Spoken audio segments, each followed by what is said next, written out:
جب کئی سال بعد دنیا کی تاریخ لکھی جائے گی تو ایک قوم المجرمین پاکستان کے بارے میں بھی تاریخ لکھی جائے گی۔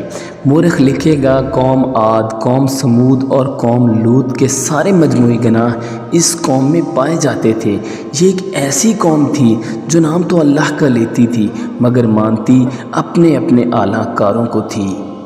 قرآن پاک کو اپنی کتاب مانتے تھے پر عمل کے لیے انسانی ہاتھ کی لکھی ہوئی کتابوں پر یقین تھا۔ ایک ایسی قوم تھی جس کو تعلیم صرف جاہل بنانے کے لیے دی جاتی تھی۔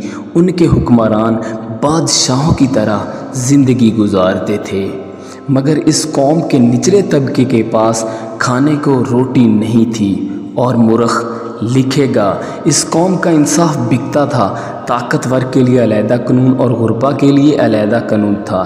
اس قوم کے قاضی انہی کی طرح کرپٹ اور انصاف سے عاری تھے۔ لکھا جائے گا اس قوم کے سیاستدان خود غرض، نااہل اور بے حس تھے مگر یہ قوم ایسے سیاستدانوں کو اپنا مسیحا سمجھتی تھی اور ان کے لیے ایک دوسرے کی گردن کاٹنے کو بھی تیار رہتی تھی۔ مورخ لکھے گا اس قوم کے اکثر لوگ دوسرے ملکوں میں بسنے کو ترجیح دیتے تھے مگر اپنی قومی ذہنیت ساتھ لے کر جاتے تھے اور تہذیب یافتہ ممالک بھی انہیں تہذیب سکھانے سے قاصر تھے۔ یہ اندازہ اس لیے لگایا جائے گا کہ تہذیب یافتہ کھوپڑیوں میں سے جاہل کھوپڑیاں بھی ملیں گی۔ ایک ایسی قوم تھی جو لمبی لمبی دعائیں اور بد دعائیں کرتی تھی مگر اس کا عملی کردار انتہائی ناگفتابیہ اور بیہودہ تھا۔